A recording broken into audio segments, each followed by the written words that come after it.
What is going on, everybody? Welcome back to the Big Blue in the Bronx YouTube channel. And of course, we are joined by New York Giants reporter, Brooklyn native, and also Knicks fan, because I figured it's relevant because of last night, John Schmeelk. John, it's been a hectic few days. Obviously, the NFL draft, the Knicks is a side subject, but what's going on, man? Yeah, I didn't sleep much last night. I got to be honest with you. I was at the game. It was emotional, to say the least. And I talked to 3 or 4 of the friends of mine that are big Knicks fans, and none of them could sleep. I slept like 4 hours, and I kept waking up. One of those nights where, you had the series in your hands, and it just kind of flips away from you because of self-inflicted wounds, which is pretty frustrating. Yeah, very, very, very tough series this far. And, uh, once living in Northeastern Pennsylvania, dealing with Philly fans, but now, obviously, for the last few years, I've been back here. But nonetheless, we are going to discuss the New York Giants draft class and everything that has gone on with the draft picks. A little talk about some roster spots with these draft picks and undrafted free agency too, because there are some guys every year within NFL rosters that make the rosters and actually become very good impact players. But what's up to everybody in the chat? Make sure you hit the like button, comment, and subscribe. I figured we get this out of the way because it was one of the actually, you know what? Let me ask, what are your first thoughts on the way the Giants conducted the draft process and everything? I mean, I think it made sense. I mean, I think they identified positions of need, but I think more importantly, they found players, at least on my board, that more or less met the value of where they were picking for the most part. And I think, when you're in the draft, I think you have to be very careful about prioritizing needs over actually getting the best players that you could possibly draft. Now, the Giants were in a fortunate situation where they did actually have some holes where you needed to draft guys that you hope are going to start for you in certain spots. And I think they did a pretty good job finding those players. Yeah, definitely. Definitely. So, what's up to G-Man and Max Custom Kicks in the chat again? Like, comment, subscribe, shout, and do all the good stuff. So, I figured, we asked this question and kind of just like move off of it because it was one of the main subject matters of the offseason. I'm pretty sure y'all probably got a crap ton of calls on the Big Blue shows and everything else about the quarterback position. The Giants decided that they were not going to go quarterback after the evaluation and the process and everything else they had done this offseason. Drake May, J.J. McCarthy, name all the quarterbacks, of course. And the Giants didn't really give a serious offer. I think anyone could actually look at the offer and say, well, that's not totally serious. They gave up, at least for the Albert Breer report, they gave up apparently or wanted to give up at least one next year, one this year, but nothing else in terms of late mid-round picks, whatever. But anyway, they didn't select the quarterback. They decided to go with Malik Neighbors, with Neighbors coming in, with Illuminor signing, Runyon signing, all these other different things that the Giants are doing. Would you kind of say, and also because the Giants can cut him after this year, would you say that this is Daniel Jones' last stand as a Giants quarterback? Well, I mean, just first on the trade stuff, there's been a lot of different reports. I think the Giants have done a really good job of being cagey and not really letting people know exactly what they were up to. There were conflicting reports for weeks about who they liked and who they didn't. And in my opinion, I don't think the Patriots were ever serious about trading that 3rd overall pick. I heard from a guy who's pretty plugged in that they wanted 3 first-round picks and a Pro Bowl player from the Minnesota Vikings, and that was what their ask was. And you can take a couple guesses who that Pro Bowl player was if you want. And the Giants were just not going to be able to meet that type of asking price. So I think they identified a quarterback or multiple quarterbacks that they thought would be worth trying to obtain. And unfortunately, when you're not picking 1st overall, right, you have to rely on cooperation from the other teams in front of you to try to move up to get one of those players. And I don't think the Patriots were ever interested in moving that pick. So I think that's where they were at the quarterback position. You can make your own assumptions about how they evaluated guys like McCarthy, Penix, and Nix. They were on the board. They didn't take them. So to me, that tells me they didn't think those guys were, elite level, future potential top 8 level quarterback. So I think you pick a guy that you think can be a top 5, top 6 wide receiver in the league, like Malik Neighbors, who plays a premium position at a position of need. So it checks both those boxes, right? And it's a guy that can win in a lot of different ways. And if you just watch the tape at LSU, there's run after the catch stuff, catch the slant, run 70 yards. There's win over the top stuff. There's contested catch stuff. There's route running. I mean, he checks all the boxes. He could be a little bit more polished, with some of his stuff, but he's not the most experienced wide receiver either. So that makes sense. But this is going to be immediately the most explosive guy on this Giants roster. And frankly, it's not going to be close. It's something they really needed. And I think he'll eventually, by week 1, earn his way into the starting lineup and immediately be like the one player on this offense other teams have to game plan around. Yeah, definitely. And it seems like, again, outside of Saquon Barkley, the Giants really haven't had that in the last few years. And, especially coming back from the wide receiver position. And, it just happened to be a wide receiver from LSU, a top 10 pick in this sense, or really top 15 if you want to compare it to Odell. But realistically, the Giants haven't had a number 1 wide receiver since Malik Neighbors, since Odell Beckham Jr. Yep. So it's going to be really interesting to see how they utilize him. Brian Dable being the offensive genius, of course, and Mike Kafka also getting into Malik Neighbors' brain, do all these different things. So that's one thing to be excited about if you're a Giants fan, and obviously, coming into training camp or mini camp, like, hey, what is the Jones to Malik Neighbors connection going to look like? So hope all goes well there, because the Giants, again, haven't had a good offense in a very long time, one that could put up 20 points or more. Well, look, real quick, I'll tell you this, Sure. Especially if you play fantasy football, for the people that watch and listen to your show. If you remember 2 years ago when Brian Dable first got here, the number of touches Saquon Barkley was getting every game, Brian Dable knows he wants to get the football to his best playmakers. Malik Neighbors is going to get the football. It could be screens, it could be handoffs, it could be slants, it could be deep balls. Well, however he has to get it to him, he will make sure Malik Neighbors has the ball plenty. So if you're looking for a rookie wide receiver that's going to get a big target share in year 1, go draft Malik Neighbors. Yeah, definitely. So what's up to Coach Ed and Jets' Mess and Daniel Berry Sports in the chat? I want to move to, and I know we just talked about Malik Neighbors, a little bit of a fast transition to that second round pick the New York Giants made. And I kind of called it on the draft stream we did. I'm like, Max Melton's gone. Some of these other cornerbacks, they're gone. I think the Giants are going to go ahead and take someone who's at the top 30 visits. That's Tyler Nubin. And he is one of the more versatile safeties in the NFL draft. And, his resume stands out: 13 interceptions in 5 years at Minnesota. If that first year, he only played like 4 or 5 games. So you can't even consider like, oh, it's, first year. But nonetheless, why should Giant fans be excited about Tyler Nubin? And especially in the past, the way Shane Bowen uses and interchanges safeties. Yeah, and I think it's important you put it in that context. I had a second round grade on Nubin. He went around where I thought he was going to go. And especially for a system like I think the Giants are going to run, because, again, we haven't actually seen what Shane Bowen's going to do yet. But if he does what he did in Tennessee, which is a lot of 2-deep split safety zone coverage and more zone than man-to-man underneath, Nubin was probably the best safety in the draft. If you're looking for guys to play more man-to-man or single high, I think maybe a guy like Jaden Hicks or Javon Bullard might be more your type. But that's not, I don't think, what they're going to ask Tyler Nubin to do. And he had over 40 starts in college.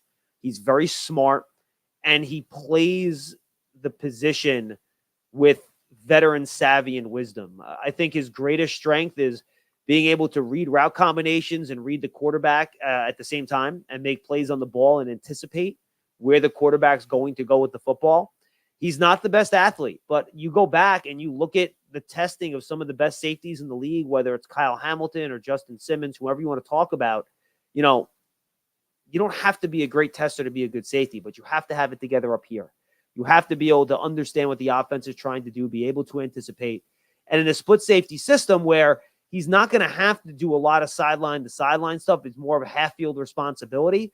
That 4.59 40 time, I don't think is going to really impact him much at all. So I think you get excited that he has all that experience. He's a smart player, and you can plug and play him and rely him to develop into a leader of that secondary probably pretty early in his career, to be quite honest with you. Yeah, definitely. And one of my favorite things about watching Tyler Nubin and, looking at how people analyze him is his instincts. Like, you could just see that he has the IQ for the game. It's all up here, and he's just a dog. And of course, when he got drafted, obviously the raw emotions coming out, he was just ready to play for any team that drafted him. This happened to be the New York Giants, so I'm really excited about Tyler Nubin, being one of the starting safeties. And again, like, that was a need for the New York Giants. Interestingly enough, that they chose another safety in the second round after Landon Collins and Xavier McKinney, but they differed with the colleges. Nonetheless, I do see a couple of questions in the chat. Chris asks, will Jones take more shots? By the way, thank you for the soup chat. Will Jones take more shots down the field when they're being made? My thing is yes, and I'm not the biggest Daniel Jones guy out there, but when Malik Neighbors being the most explosive wide receiver on this team, I'd like to think he's gonna take those shots, or else he probably isn't the quarterback much longer. That's Yeah, my look, opinion. I think he will take more shots, and I think having Malik Neighbors on the field will also create more shots for a guy like Jalen Hyatt, right? Where teams are paying more attention to Neighbors, especially over the middle of the field. He's getting safety swung in his direction. That should give Hyatt more of a chance to make some plays down the field, especially he'll be a little bit more experienced in his second year, not nearly as raw. You hope he can maybe expand his route tree a little bit. And Daniel Jones, I'm trying to remember if it was 2 or 3 years ago, he had one of the best accuracy numbers on deep throws in the sport. So it's not like he can't throw it deep. You would like him to get to some of those deep throws a little bit faster sometimes than he does.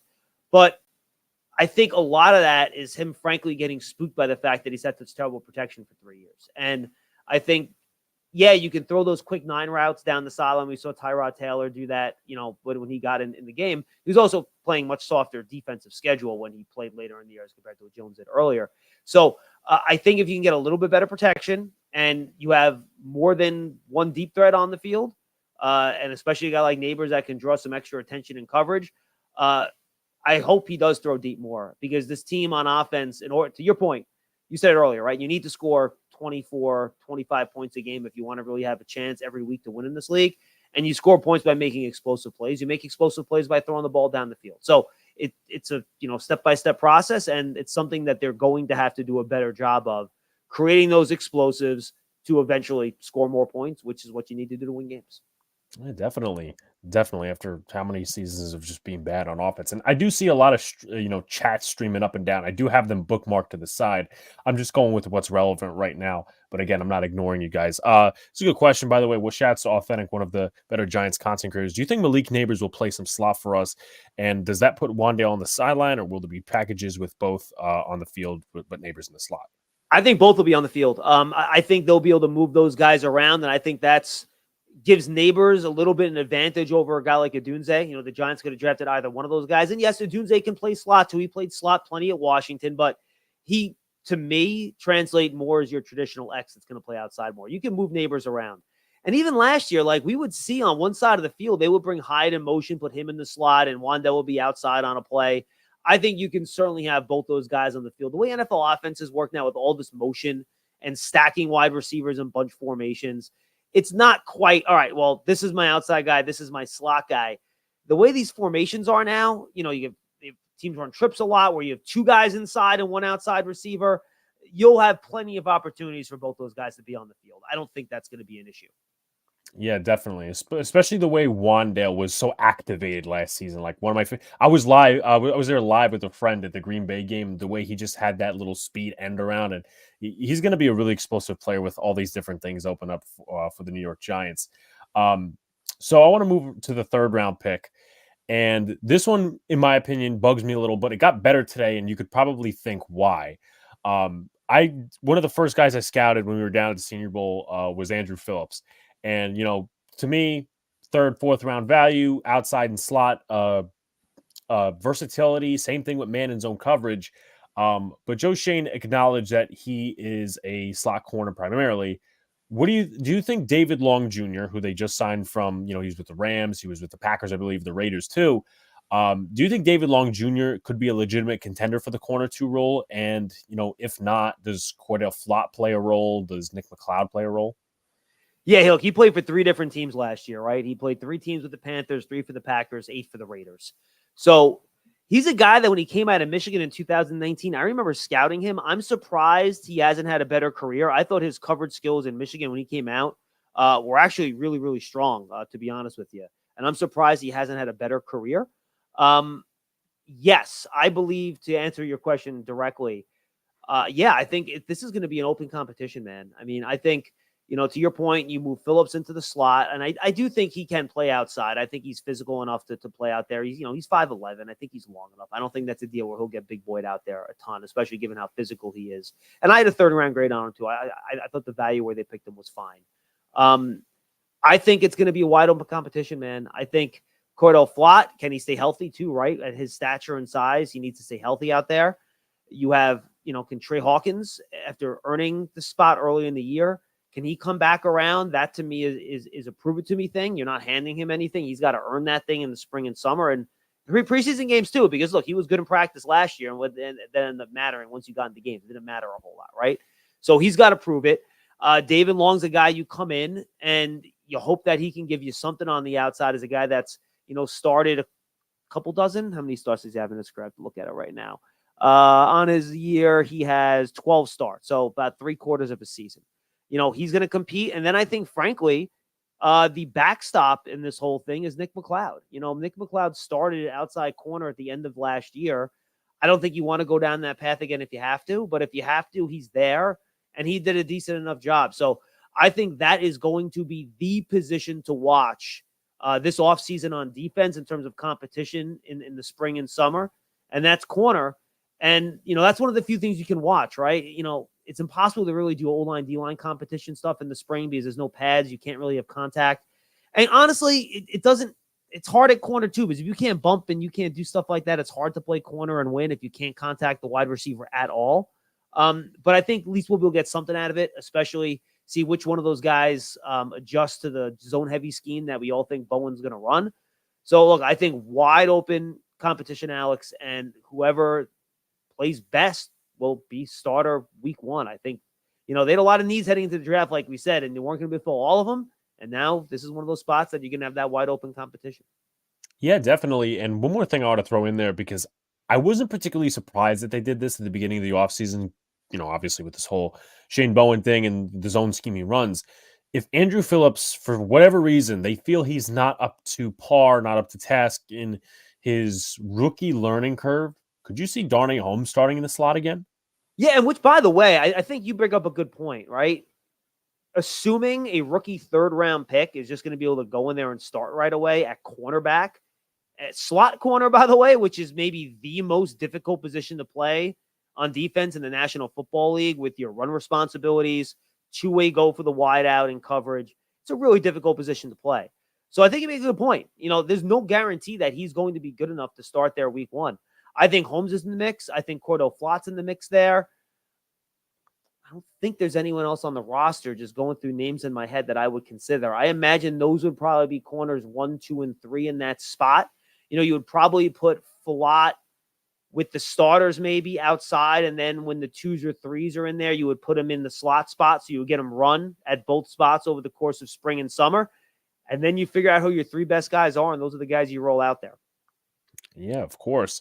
So moving into the 4th round, I didn't know much about Theo Johnson until the combine and then when he was drafted. I've watched the tape, and I'm sure, you guys have the info with the Giants YouTube channel. Daniel Bellinger, in my opinion, didn't get enough attention last year because of the porous offensive line. He had extra blocking responsibilities. The Darren Waller situation is very much its own thing. And as far as Theo Johnson goes, from what I've seen, he runs very crisp routes for a tight end, sometimes beating corners at the collegiate level, which may not happen at the NFL, but nonetheless, it's still impressive. His catch radius is quite remarkable, and he's got a great frame. Why does his addition to the offense pave way for Daniel Bellinger, and how impactful could Theo Johnson realistically be? Yeah, it's a good question. I think Theo Johnson was drafted as a backstop for Darren Waller's potential retirement, right? He has the frame and the potential to be a blocker. He flashed that. He played in line almost half the time. I think maybe even almost 2/3 of the time at Penn State. So it's not like he wasn't asked to block there. But I think given his athleticism, I think right now he'd be considered probably more of a receiving threat for me than a blocker. So I think him and Bellinger can both play at the same time if you want to run some 12 personnel, to your point. We talked about safety, how that's not a testing position, right? Well, tight end is a testing position. At that position, you want to roll the dice on guys with traits. And Theo Johnson has traits coming out of every part of his body. Like he was 98.3 percentile in his RAS number with all his combine numbers. You don't see all that athleticism, in my opinion, show up on his Penn State tape. You see flashes of it, but it's not like you see, in my opinion, an elite athlete that's like constantly separating and running by people and all that stuff. But it's in his body. And he played for a Penn State program that didn't throw the ball a ton. And when they didn't have a high-end quarterback. So his numbers are going to be depressed. So I think you have to take in consideration the system he came from. But he's a guy that has the upside you want at the position with the traits you want from a guy that can become a good two-way player that can help you as a blocker, but more importantly, be a downfield threat. A guy with that frame, he's begging to run the seam, man. Like, just put him down the seam, let him use that catch radius, go up there, catch the ball, and it just is another weapon you can put into the game for the Giants, with or without Darren Waller on the roster. Yeah, very much so. And I was obviously writing up my questions for the research tonight and everything else. And then I look in the chat and I realize, how do I forget to talk about this guy? I didn't know much about him at first. Tyrone Tracy Jr., the older running back from Purdue, 1 year running back, converted wide receiver from Iowa. I mean, to me, this is one of my favorite. I think besides the Newbin pick, this is one of my favorite draft picks because, first of all, I'm going to be completely honest. I really wasn't a fan of the Eric Gray pick last year. Could he be in line for running back 2? Definitely, because Singletary's there. Brightwell's more of a special teamer, and you really don't see the other guys really competing for those top spots. But nonetheless, Tyrone Tracy Jr. What are your thoughts on the pick and the impact? Because again, I think he provides a lot more versatility offensively. And there's obviously still room to grow with his vision and all these other different things. But being a converted wide receiver and thinking like a wide receiver can help you out as a running back at times. So, your thoughts on the Tyrone Tracy pick? Yeah, this was the traits pick, I think, just like the Theo Johnson pick, right? I think he was in the 96th percentile when it comes to his RAS grade. His shuttle times were great. His three cone was good. His jumps were good. He ran sub 4.5 40, over 200 pounds. So you like all those aspects of his game. But to your point, despite the fact he was in college for 6 seasons, he's inexperienced at running back, only having played there 1 year. In his final year at Purdue after being in Iowa for 4 years and Purdue for 2. And he averaged 6 yards per carry. And when I dug into his tape a couple weeks before the draft, it looks like a guy that just started playing running back. Now, he was a running back when he got recruited. Iowa moved him to wide receiver. So he does have some high school running back experience, which is now like 7 years ago, whatever it's going to be once the season starts. But he's a guy that, to your point, needs to work on feel, vision, that sort of thing. But you also see the dynamicism when he runs, right? He bounces off guys. His contact balance is good. He runs with power. He's got speed. He can run away from guys. I think where he impacts the game right away is in the return game. Like, it would not shock me if he's the Giants' day one kick returner to start the year. And then you see how you can mix him in with Singletary and Gray. I liked Eric Gray coming out last year. I think I had a 4th round grade on him. But he didn't give you enough as a rookie, and you want him to step up here as a running back. He's got to get better in pass protection, which is how you get on the field on 3rd down, where I think he could be a weapon as a pretty good receiver out of the backfield. So those are the things he needs to get better at. Otherwise, Tyrone Tracy will be coming to try to take some of those snaps from him to share that time with Devin Singletary. But I do think Gray and Singletary are actually pretty similar with their size and running style. Neither one of the guys a burner. They're kind of elusive in that short area, quickness area. They can both catch the ball a little bit.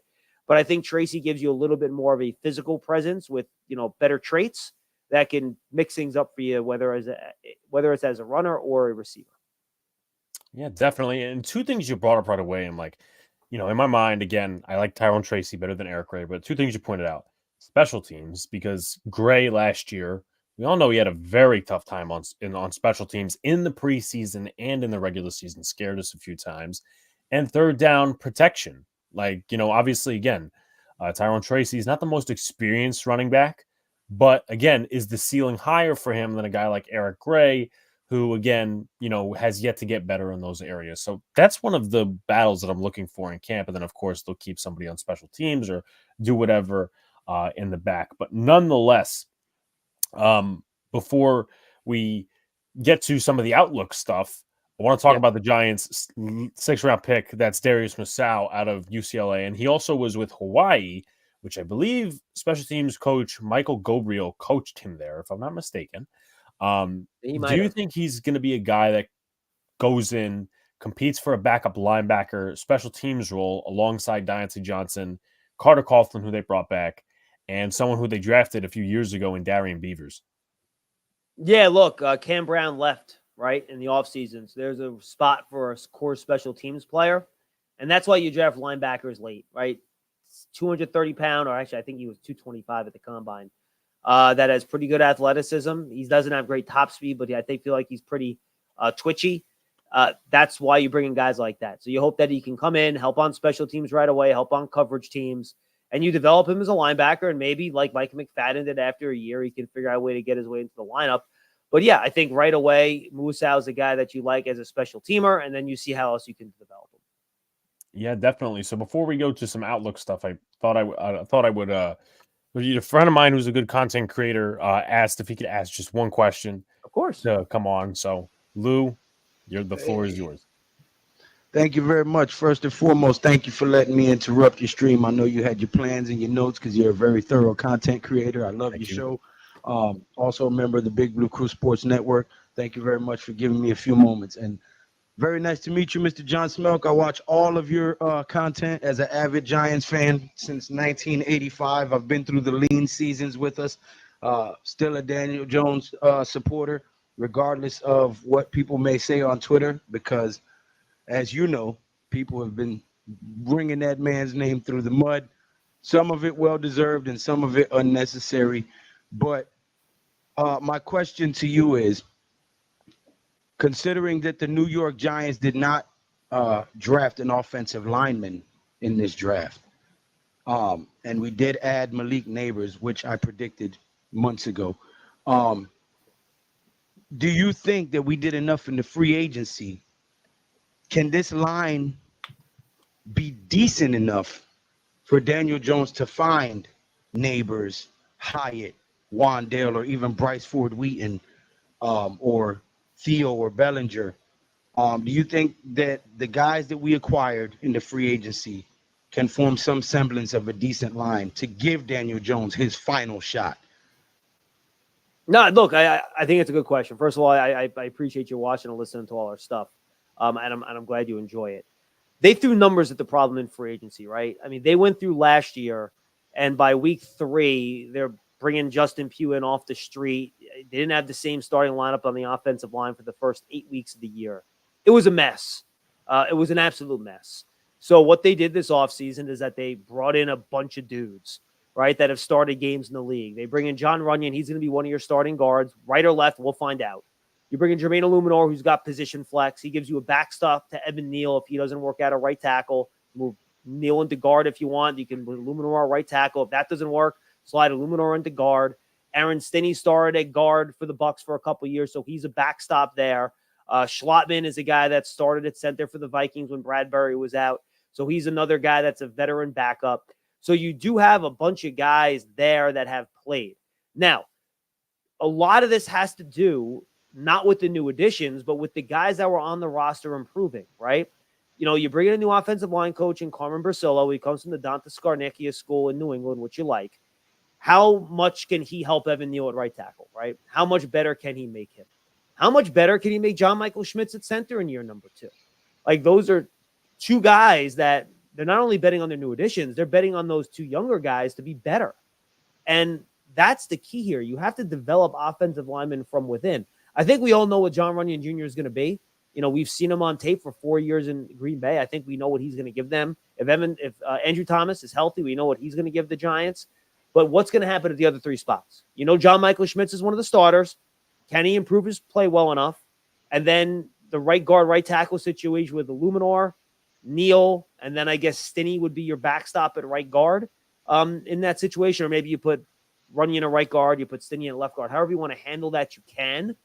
And that's really the key. Can Brasillo get more out of the young offensive lineman on this roster? You know, he was with Illuminor, so you know what he can get Illuminor and how he can get him to play in Vegas with the way he plays. So I think you know the level of play you're going to get from him, which was, you know, average NFL starter last year. If you want to look at some of his PFF grades the last 2 years starting for, you know, for Vegas, a guy that you can live with over there and you'll be okay. And I think that's the goal here, right? You don't need to have the best offensive line in football. You don't need to be the Eagles. You don't need to roll out an offensive line like the Lions. But you can't have games where Daniel Jones is getting sacked 8 or 9 times, like he did against Seattle in that game in, you know, week 4 was it last year, right? Yeah, week 3. Like you can't have that.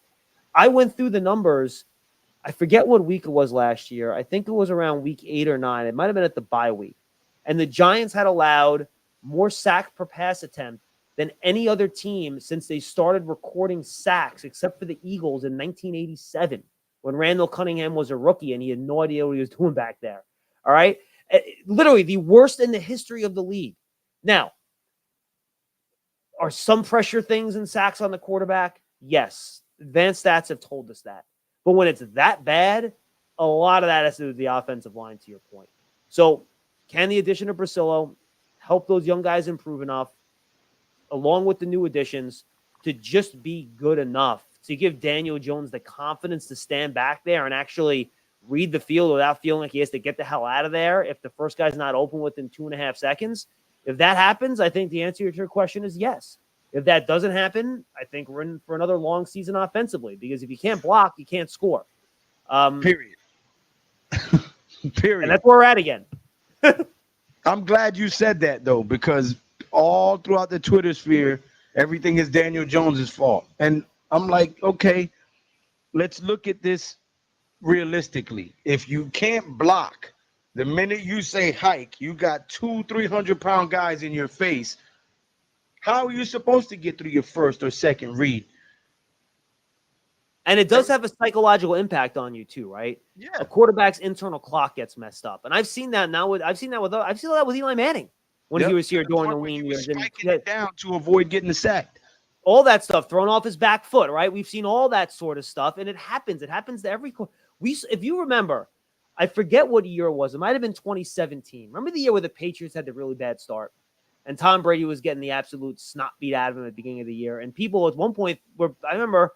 There was a whole thing that Tom Brady's done, and they thought he ended up winning 2 Super Bowls after that. But that lack of protection really does impact the quarterback position. Now, again, does that mean Daniel Jones played well in his games last year? No, he didn't play well in his games last year. No one would say that he did, but there are reasons for it. Well, thank you very much. I greatly appreciate your time. Alex, thank you for letting me come on. Of course. I gracefully am grateful, and thank you very much. John Schmeelk, keep up the great work for these New York Giants organization. They need all the help they can get, boss. Appreciate it, man. Thank you very much. You guys make sure you hit that thumbs up button, hit that subscribe button for Big Blue in the Bronx, man. He's giving you guys great content. Have a good night, fellas. Appreciate it, Lou. And I cannot wait for the day where we don't have to ask that same offensive line question before every single season, because I feel like it's been that way for 10 years. It's been on repeat for like 10 straight years. I think that's where we're at, man. Look, until they get it fixed, I asked that same question to myself. So I totally get why the fans would be asking those questions too. Yeah. What's up to everybody else in the chat? Ms. Hayes, all you guys. But that was actually one of the questions I was going to ask, is like, the Giants not bringing in an offensive lineman in the draft. And then you answered it perfectly, talking about how they're going to develop from within. But I will say this, right? Do you think a legitimate reason, not just because of the lack of development with these different guys, but here's my opinion, right? I think they should have drafted an offensive lineman, because I thought it was a stack class. We saw guys in Bama and all these other different things. College. How high did you want them to draft one? Just out of curiosity. To be honest, like something within like second round or later. I was not for Joe Alt. I know there was reports. I was not for Joe Alt, but. And by the way, I do believe they were open to drafting him. I think he was a legitimate option of one of 3 guys that they would have been willing to draft at that spot.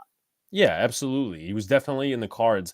But the way I saw it is, I get it. Look, if you don't draft the starting offensive lineman, because you kind of got your 5 already. You got Thomas, Runyon, JMS, Neal, and Illuminor, however you spread those 5. I mean, I can even list 11 guys that I think are going to be on the roster, right? You throw in Azudu and McKeithen, who, Azudu was a 3rd-round pick 3 years ago. You can't count on these guys to start, but you're going to start cutting the 3rd-round pick, just 2 years into his career. So it is a pretty full room.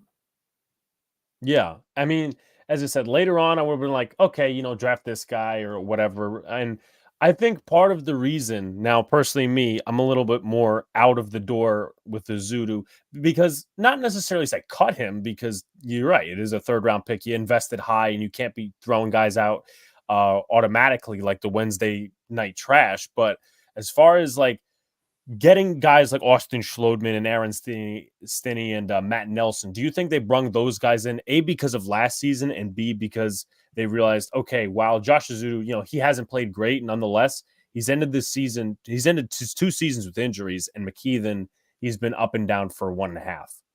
Well, yeah. I mean, I don't think those guys have shown that you can depend on them, right? So I think you bring in veterans if those guys don't step up. I think much like with Schmitz and Neal, you hope Carmen Brasilla might be able to tap into something with those guys, but you can't count on it, right? And that's why you bring in the vets to kind of, give you that backstop. Okay, I would have no problem if they drafted a guard or a tackle. And I think I probably would have leaned towards tackle maybe a little bit more because you only have, I think, Schlotman and Stinney have a lot more experience than Nelson out at tackle. I trust those guys inside more than I would trust Nelson at tackle. So then you just kind of have 3 tackles right now with Illuminor and Neal being your second and third guys. So I guess in that situation, I would have, leaned a little bit more towards the tackle. But even Christian Mahogany, and I'm going like the 6th round. Like if they would have picked him in round 5, would I have been upset by that? No, I would have been like, all right, that's pretty good value there. You get a nice player in Christian Mahogany, and that's fine.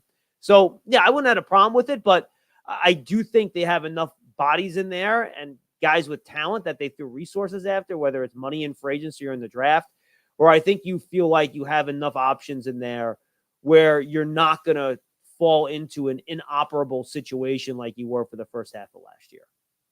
Yeah, definitely. And I believe this is one of Coach Ed's questions that I bookmarked, and I actually kind of had a similar question on my sheet.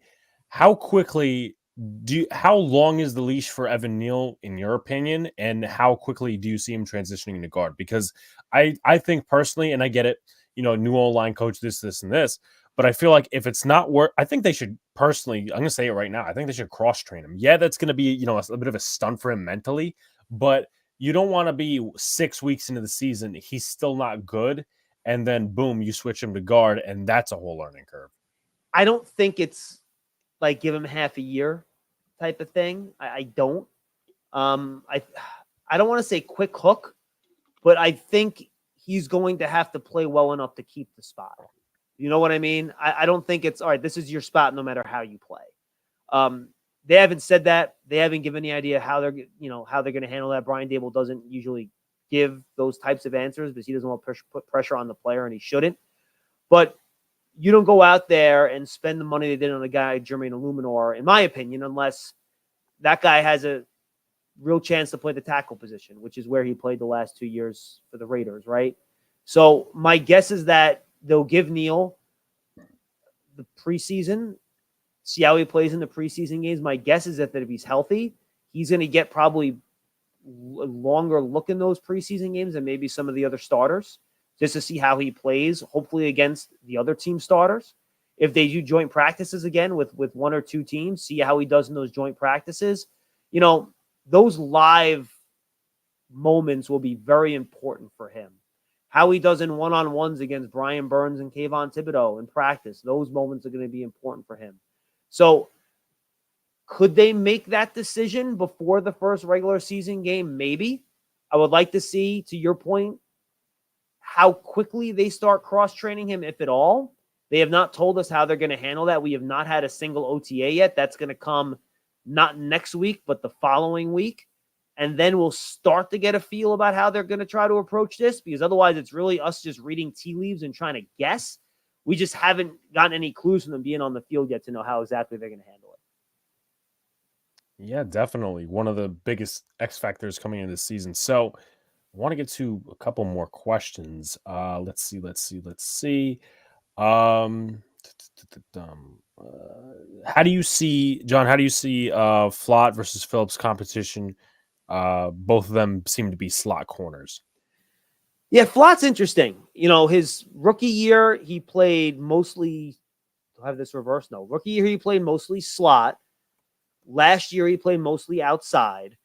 I thought he actually played a little bit better outside, but is it because he's better outside, or is it because it was a second year versus rookie year? So it's a good question. Flott is long enough to play outside, but I'm not sure he's heavy enough to play outside. Like if he's going against like a 210, 15 pound wide receiver, he's 180 pounds soaking wet. Is he going to get, big boy out there a little bit? I think there's a chance that both those guys are starting corners in week 1 if Flott manages to stay healthy to do that. But I think he does a versatility to play both ways. And look, there's a chance that if Long or one of the other corners we talked about, it plays well enough to start outside, and Flott might beat Phillips out for the slot corner spot too. I think all those situations are possible, and I think we talked about the competition outside. I think competition for both those cornerback spots will be very, very fierce throughout the spring and summer. Yeah, definitely. This was just a little tidbit from Mr. Authentic here. This is from Tyrone Tracy. Best forced missed tackle rate. Fourth best. Most yards after contact of any college running back. 21.9% of his carries in 2023 resulted in 10 yards plus. Top 5. 6.34 yards per carry in 2023 led the Big Ten. Illuminor says he's comfortable just being able to start. Is Neal a high draft pick, so put him at right tackle on Illuminor guard kind of situation? I don't think it's just that, Harrison, and I'll obviously let John speak his thoughts. I think it's because I don't want to say he was given a bad shake at right tackle, but we do know that he does deserve a little leniency to play right tackle under this new O-line coach. Yeah, look, first of all, I think those Tracy stats are good, and that's why he has that upside, right? And I talked about his contact balance that Authentic broke up, and I think that's where the contact balance stuff comes in, right? The yards after contact and those type of numbers. I think you give Evan Neal the chance to start a right tackle because he's the guy that's best equipped from a traits perspective to play right tackle. And your evaluation of him when you picked him 6 was that he's going to be your starting right tackle. And he's only started, including the 2 playoff games, 22 games, which is not even a season and a half. And for more than half of those 2 years, he was playing on a bad leg, whether it was the ankle or the knee, depending on what year you're talking about. He's barely been healthy out there too. So he's gotten the opportunity, but he's either been hurt or he's been off the field or playing, with an injury. So I think you just want to give him the best shot you can, because I think he's your best shot of developing and having a good right tackle given your previous evaluation. And that was my evaluation from coming out too. He was my favorite tackle in that year's class. And you want to give him a chance to show that he can turn those traits into production at the NFL level. I think that's why. Yeah, definitely. So couple more questions before we kick our way out of here. This was actually one of my questions, but also a fan asked it as well. Obviously, the list has already come out. Have you looked at any undrafted free agents, and do any of them stick out to you? Yeah, I have not had a chance to look at them yet. The Giants usually wait right before rookie minicamp before they announce any of those guys, so I can't really speak on any of those guys this early in the process. Sorry. Yeah, no problem. I haven't even looked at it myself too, so I can't even speak on that, of course. But Schmeelk and Alex, who's your sleeper player that could be on the roster that fans have forgotten about, someone who could make a real impact? This is an interesting question. Well, I mean, you're gonna have large competition at the kick returner role. McKenzie, Tracy, Olszewski. That I could say. Someone's going to be out at defensive line. I think, maybe Jordan Phillips coming in. I think that's going to be that. And then. All right, I'll give you one name. Okay. And I think fans, and this is probably me wish casting a little bit because I liked him a lot coming out. And when he's been healthy, I think he was the team's best pass rusher before this year.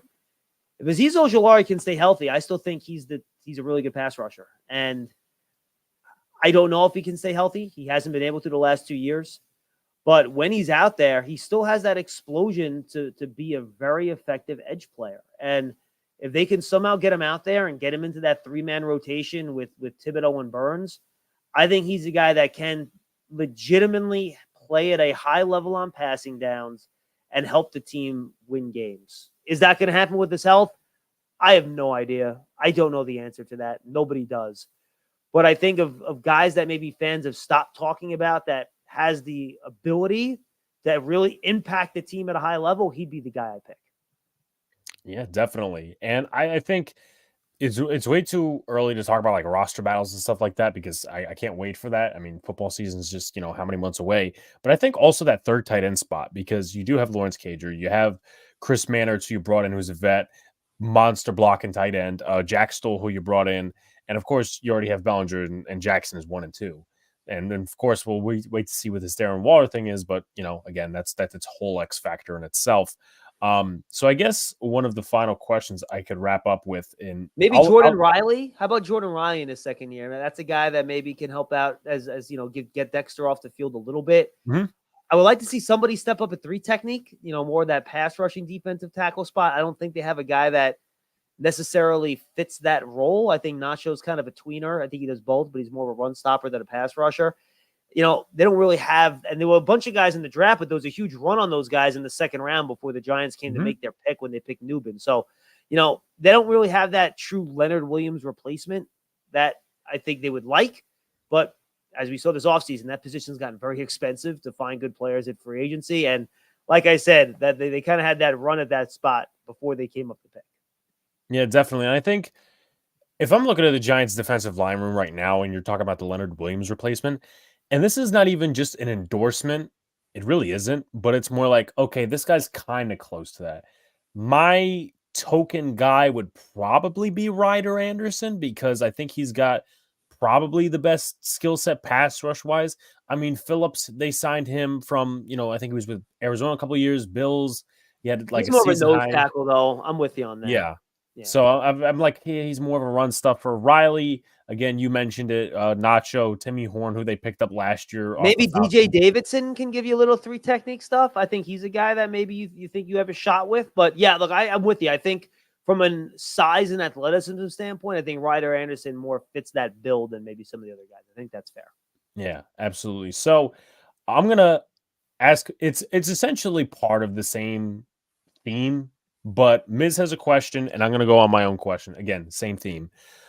Is there an understanding that Shane and Dable here maybe have a few more years no matter what, or is Belichick hanging above for possibly, because obviously the connection with Mara and Belichick, and obviously the reports about him wanting to, coach the Giants, the Cowboys, the Eagles. The way I'll put my question, which again, same theme, is obviously we're kind of still early in the process. We're in year 3. The Giants, again, elected to go Daniel Jones one more year. They signed Runyon. They signed Illuminor. They traded for Brian Burns. They got Malik Neighbors. And Joe Schoen said in the post-draft presser, he said that he preaches patience to the fan base. And there's fans who agree with that. And, we'll give them a little bit more of a leash. Other fans want to get to win automatically. Do you think it's go time for Big Blue this year? And I know that's a very early question. What do you mean by go time? I will say that there is expectations amongst a lot of fans to take a step kind of back where they were 2022, because you, again, signed Illuminor, signed Runyon, you traded for Brian Burns, and you got Malik Neighbors. Because, again, it would look a little bit different if you drafted, a quarterback to develop or something along those lines. But because Daniel Jones is under that contract, because they brought him back, with Drew Lock as competition, but kind of just saying, okay, we're going to give this team one more shot. And, they want to be sold on something. I think that's realistic. I think competing for a playoff this year is something that can be a goal. Do you get to 9 or 10 wins and get in? Maybe you don't. Maybe you finish, 8 and 9, right? And you come up just short. But I do think that's progress, and I think it's improvement. And I think John Mara does not like the constant resettling of the head coach and GM position. He knows that's how you fail in the National Football League. You do not win by constantly changing your head coach and your general manager. It's bad business. It's bad practice. It's not how you create a winning organization. I believe that John Mara believes in the way Shane and Dable work together to run this ship. I think he believes in them. I think he likes the way they operate. The players love Brian Dable. Just look at the player survey that came out a couple months ago. He was rated in the top 5 in terms of how much players like playing for the guy. I think I really don't think they want to make changes at those 2 spots. I know fans are impatient. I do think you will have improvement from last year to this year. Look, just staying healthier, man. Like, if you brought back the same exact roster and you just have fewer injuries, you're going to win a couple more games. So I think with the improvements of the players coming in, hopefully the young guys continuing to take steps, You win a couple more games, and then, second, third week in December, you're in the playoff picture, right? And if you win a couple games to end the year, you're in. And I think then you're in good shape. I don't think that's a, out of bounds expectation.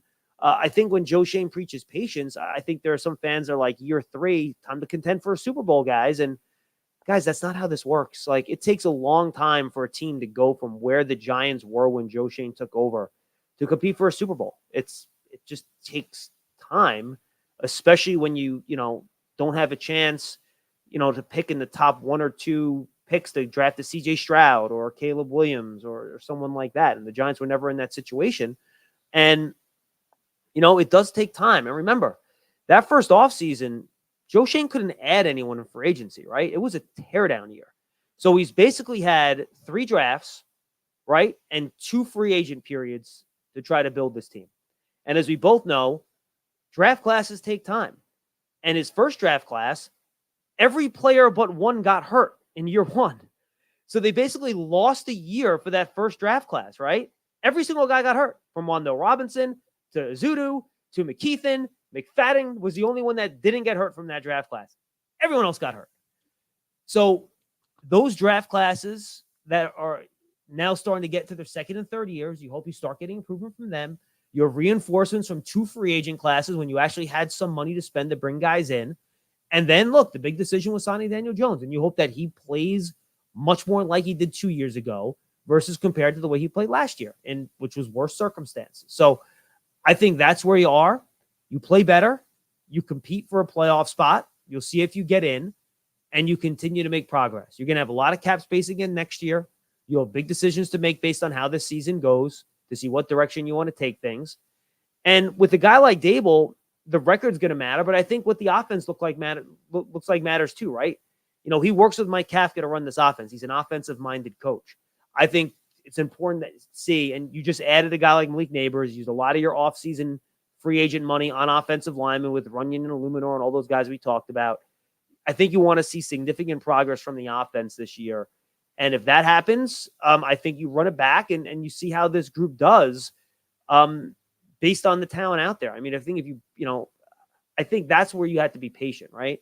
Not that, all right, I don't think Joe Shane's point when he says to be patient is that, if we're 5-12 again this year, that's fine. We're building. I don't think that's the point he was trying to make. I think it was kind of the point you're trying to make, where some fans think you flick a switch year 3. All right, let's go. Super Bowl time. That's not necessarily how it works either. So I think, like it usually is, it's somewhere in the middle of that. Yeah, and I don't think it's just the record wise. I think it's how the season plays out because, injuries aside, if they, let's just say, I don't know, go 8-9, but they win like, I don't know, 6-7 games in the first half and have an epic collapse, then that's where you're going to say, okay, changes need to be made. Well, and I think you also can't start 1-5, right? Because that's been a pattern too. Like, you can't feel like you're out of it at Halloween. Like it's been so many years over the past, 7 or 8 years. And the schedule makers could help out a little bit there too, right? Don't give them all the tough games in the first 2 months of the year like they did last year. When in the first games, you're playing Dallas, you're playing San Francisco, you're playing Seattle, you're playing the Bills, you're playing the Dolphins.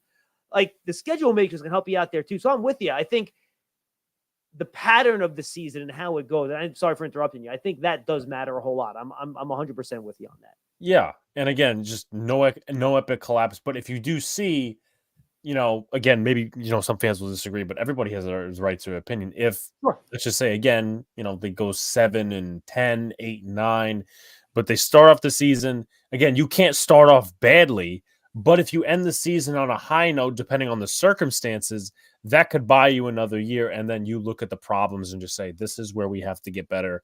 And this, and this. But, well, yeah. And I think when John Mara looks at things, right, I think he looks at it and he says, all right, well, what's the problem here, right?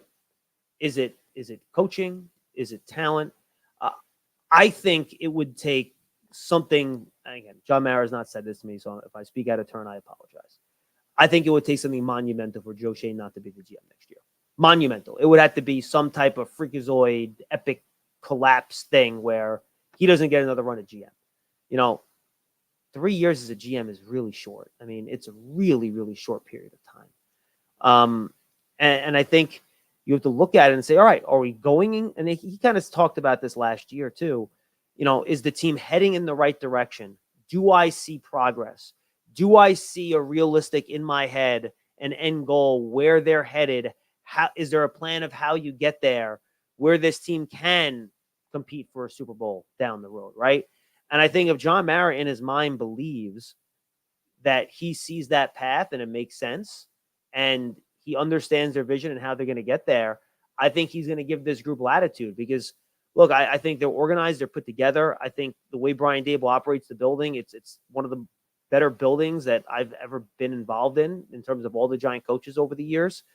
So I think he wants this group to succeed, and I think that's how he's going to look at it. Are you seeing improvement? Is it pointing in the right direction?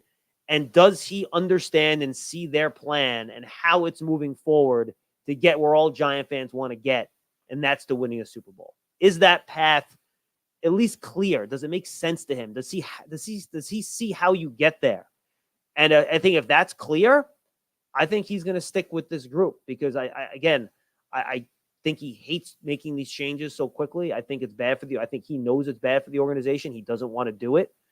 So I think if those circumstances exist, I think these guys are gonna continue to get rolled out there, and I hope in that way Giant fans are patient. I know they probably won't be, and I'm asking a lot, but that's the way I see it too. To be totally honest with you, yeah, definitely. So, I'm gonna wrap it up here for this Wednesday night draft recap stream. I have to thank everybody for coming out. I have to thank John for taking the time out of his night and coming on and talking some Giants. Of course, he is part of the Giants YouTube channel. Of course, does some work on WFAN with the Giants as well, with Lance Meadow, Paul Dottino, and all the other people that are involved with the Giants YouTube channel, Giants content creation, and all that sorts. So again, I put this Twitter in the chat if you guys haven't already followed him, which, shame on you. But nonetheless, John, again, I appreciate you taking the time and coming out and talking some Giants with us. Alex, happy to do it, man. Go Knicks and go Giants. Yeah, let's not go to Game 7, though. Home field advantage and all that. But nonetheless, we're gonna get out of here, folks. Thank you for showing up, and most of all, let's go Big Blue. Good night, everyone.